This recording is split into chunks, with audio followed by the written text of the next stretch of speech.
On 5 News, a promise to build a fairer Britain. Prime Minister Theresa May makes her big speech saying people want the country to change. Come with me as we rise to meet this moment. Come with me, and together, let's seize the day. Also, the murder of EastEnders actress Cyan Blake and her children. Her former partner is told he will spend the rest of his life behind bars, as her family describe their sorrow.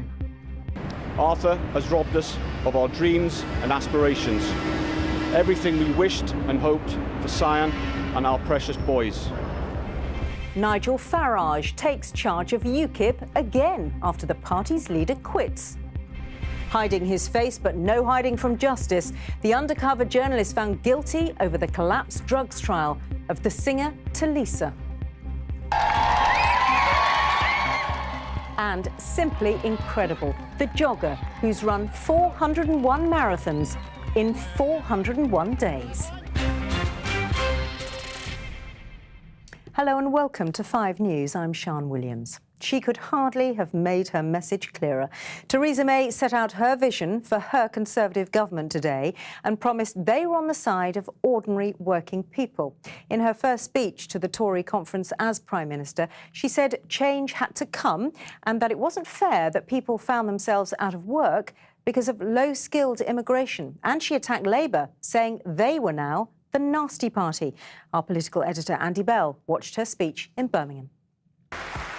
She might not have won an election, she might not even have fought a leadership contest, but make no mistake, Theresa May is in charge, secure enough to be able to poke fun at the man who once thought he would get her job. Can Boris Johnson stay on message for a full 4 days? Just about. She wants the Conservatives to move to the centre ground, saying Labour is divided and mocking them with a phrase she once used about her own party. You know what some people call them? The nasty party. Laced through her speech, references to those she hopes could be her natural supporters. But by the interests of ordinary working class people. In favour of ordinary working class people, but ordinary working class families. Change was coming, she said, and she lined herself up with those who might have felt patronised by the establishment or sneered at for their views on immigration. And I know a lot of people don't like to admit this. Someone who finds themselves out of work or on lower wages because of low-skilled immigration, life simply doesn't seem fair. It feels like your dreams have been sacrificed in the service of others. She also promised the state should intervene to fix injustice or broken markets. And she had this warning for the privileged who didn't pay their tax. So it doesn't matter to me who you are. If you're a tax dodger, we're coming after you. She repeated that Britain outside the EU would control its own borders and answer to no European law. And Brexit, she said, provided a historic moment for this generation to reshape the country. Come with me and we'll make that change. Come with me as we rise to meet this moment. Come with me, and together, let's seize the day. Just a year ago, they were applauding David Cameron, but it's now her government and her project, which today she's picked squarely at those she calls ordinary working-class people. But outside the conference centre, on the streets of Birmingham, does anyone think that's a runner?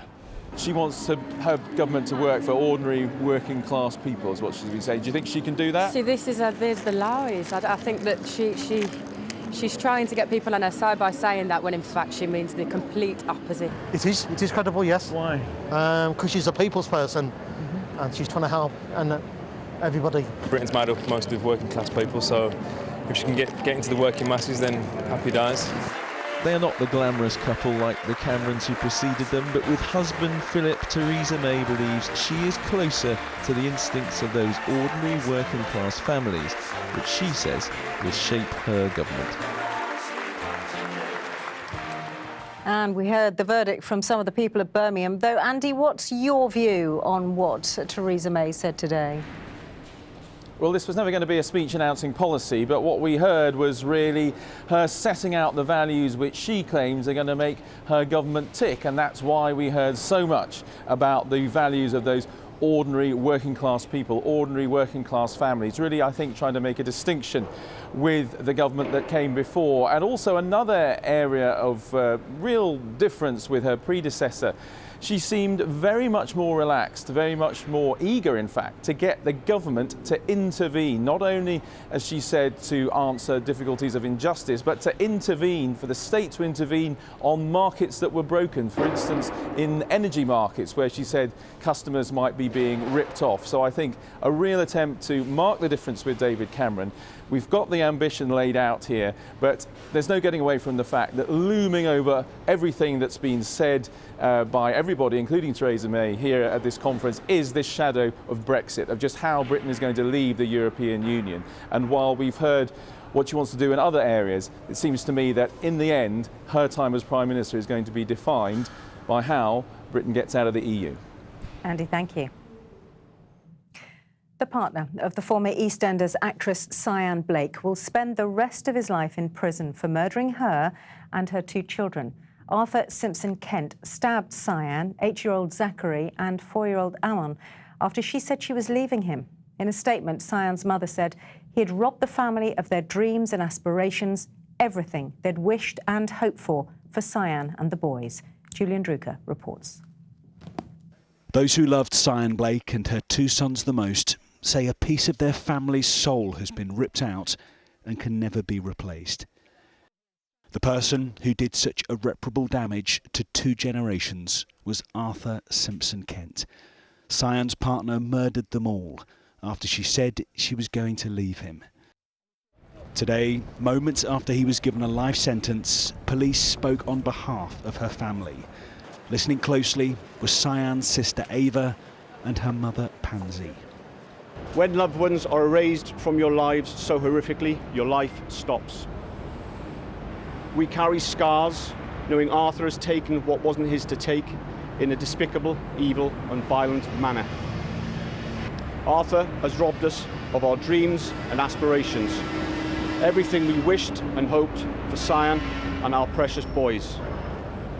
Arthur stood in the dock with a smirk on his face, and he shows no remorse for his actions.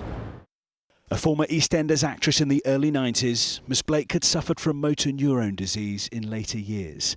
Her condition meant she would have been physically incapable of defending herself. After their bodies were found in the garden of their home in southeast London, Simpson Kent fled to Ghana. He was extradited and admitted the murders in June. Sentencing him, the judge said, "In my judgment, this was indeed a case where each murder involved a substantial degree of premeditation or planning. Each of the victims was particularly vulnerable because of age or disability. There was an abuse of position of trust." Mr. Justice Singh then added he was left in no doubt that Simpson Kent should spend the rest of his life in prison. There were then tears in court from members of Cyan Blake's family. Her closest relatives today said they'll live with what they called wonderful memories that Arthur Simpson Kent cannot take away. Julian Drucker, 5 News. A man has gone on trial accused of murdering 4 young men he met on dating websites. The court was told that Stephen Port invited his alleged victims to his flat in East London before plying them with high doses of drugs. He denies 29 charges, including 4 murders, 7 rapes and 4 indecent assaults. And TalkTalk has been given a record fine for last year's cyber attack that allowed a hacker to steal personal details of more than 150,000 customers. The Information Commissioner said security was so poor, the hacker could access the details with ease. TalkTalk says it's disappointed by the £400,000 fine.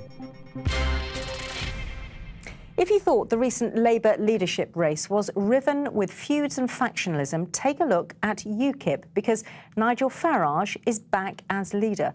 He's stepping in because Diane James resigned from the post after only 18 days, citing professional and personal reasons. Well, Mr Farage was the leader, then left, then came back, then quit, and is now heading the party again. Confused? Well, he joked, "I keep trying to escape, and before I'm finally free, they drag me back." Here's Catherine Jones. Over in Strasbourg for a meeting of the European Parliament, Nigel Farage found himself back in charge of UKIP again. It's less than 3 weeks since Diane James won the race to replace him. And if you're watching TV this afternoon, you'll be watching the opposition party in waiting. But last night she abruptly quit, issuing a statement saying, "It has become clear that I do not have sufficient authority, nor the full support of all my MEP colleagues and party officers to implement changes I believe necessary and upon which I based my campaign."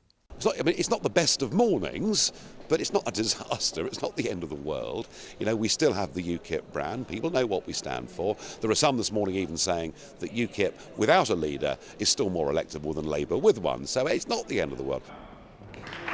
Nigel Farage resigned from his second stint as leader in July. So I feel it's right that I should now stand aside as leader of UKIP. But the paperwork for Diane James to officially take over was only sent in on Monday and hadn't been processed. So on a technicality, he's back. An embarrassing mess when the party should be concentrating on capitalising on recent success. At the general election, UKIP came third with 12% of the vote, and with Brexit, it's achieved its founding purpose. We've got our country back! But could the departure of Diane James be a blessing in disguise? With Diane James, she was only ever really going to appeal to the southern UKIP voters. That's not where their electoral heartland is. They can get someone who can speak to those disaffected old Labour voters in those traditional Labour heartlands. I do think they have a future, because I think there is a gap in this country at the moment for a patriotic working class party.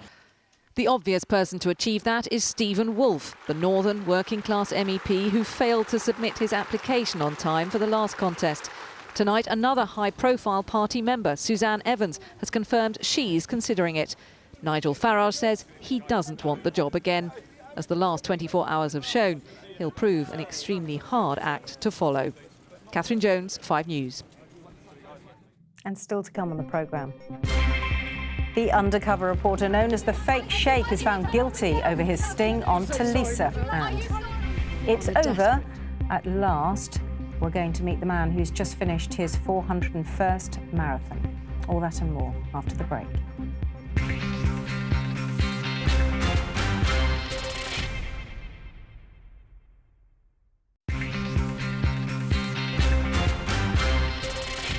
Hello and welcome back. You're watching 5 News.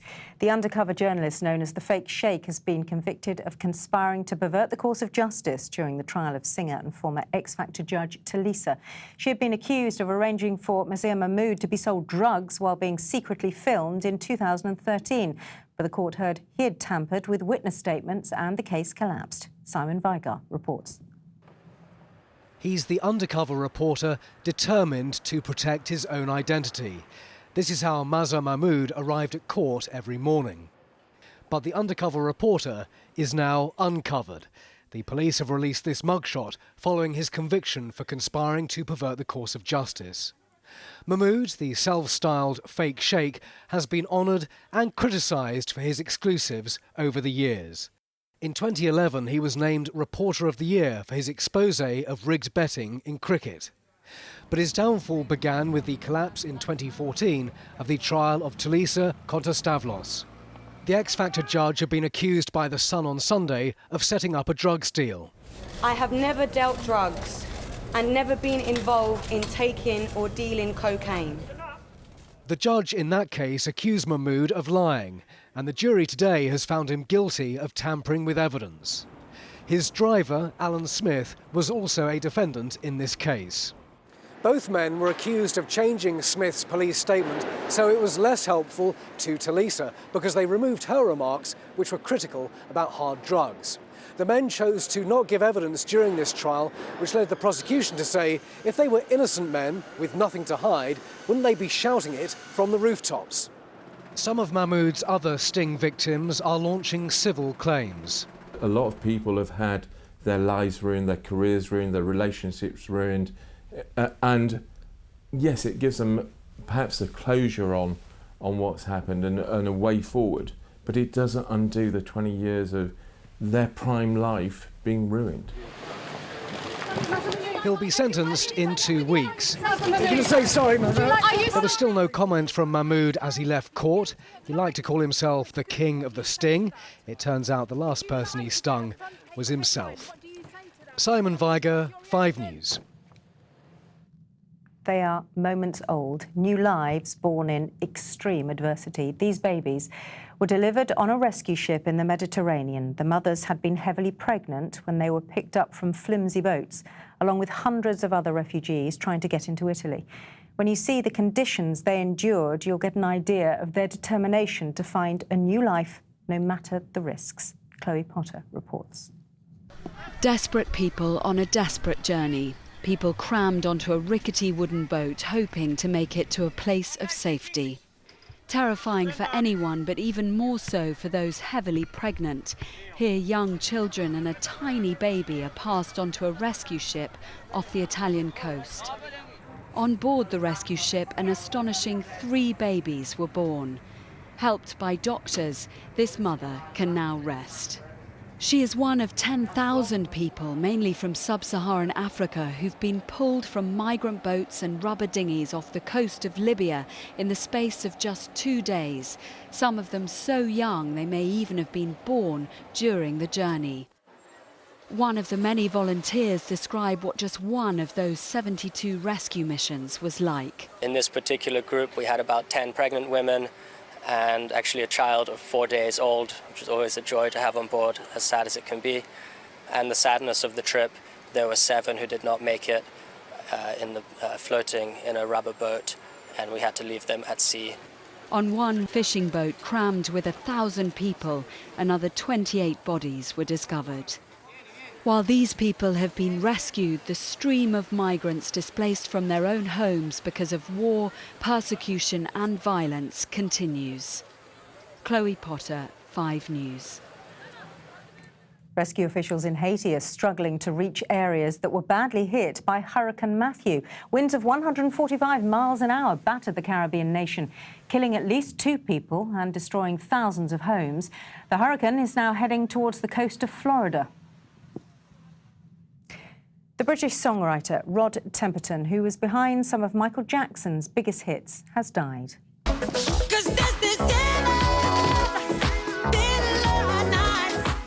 Thriller was perhaps his best-known song, although he also wrote other Jacko favourites, including Rock With You and Off the Wall. Rod was 66 years old and died from cancer, according to his family. Now, whichever way you look at it, Ben Smith is a remarkable man. Since September last year, he's been on a mission for charity to run 401 marathons in 401 days. That is 10,500 miles. Well, in the last hour in Bristol, Ben completed his final marathon, but not before stopping for a pint halfway round. Warren Nettleford was there. Leading from the front for the 401st time. For Ben Smith, this is the beginning of the end of his marathon chapter. Running 401 marathons in 401 days has transformed his life. Ben's story has inspired all these people to run alongside him. Before setting off, he told me why he was driven to do this. I myself was badly bullied for 8 years of my life at school, and that affected my confidence, my self-esteem. And it meant that I got to the point where I didn't see a way out, so I tried to take my own life when I was 18. The £250,000 that I'm raising for both these charities will hopefully go to support kids that went through what I went through and make sure that doesn't happen. Hi, it's day 156 and I'm currently running down the disused railway track in York. Ben is running for the charities Stonewall and Kidscape. No one in the world has ever run as many consecutive marathons as this. Ben has run more than 10,000 miles across the country. That's the distance between London and Sydney. Day 149 in Preston, and we're about to get really wet. He's worn 22 pairs of trainers and has burnt more than 2 million calories along the way. Once we knew it was real for him and it wasn't just a whim, and we knew that by him looking us in the eyes and saying, yeah, I really want this. And then we were with him 100%. Ben's 300-strong army of runners were there for the final push. But after pounding the pavements, everyone needs a rest, even at halfway. That's a pint of cider he's holding. And then the news they'd been hoping for. We've hit 250,000. Confirmation he'd reached his target of £250,000. You can still keep donating. But as well as the elation, there have been lows too. A serious back injury forced him to miss 10 days and almost ended the challenge. School children from Bristol joined Ben at the finish. This may be the end of his running record, but he can't stop just yet. Doctors say he must slowly reduce the number of miles he runs each day so his heart can fully recover. Warren Nettleford, 5 News. Good for him. Now I'm back at 6:30. We'll be talking about a new test that could make Down syndrome babies a thing of the past. At what cost, though? What kind of society do we want to live in? And who do we think should be allowed to live in it? Do we want a world without Down syndrome children? Discussing that later. First, though, Sian Welby has the weather. Thanks for watching. See you later.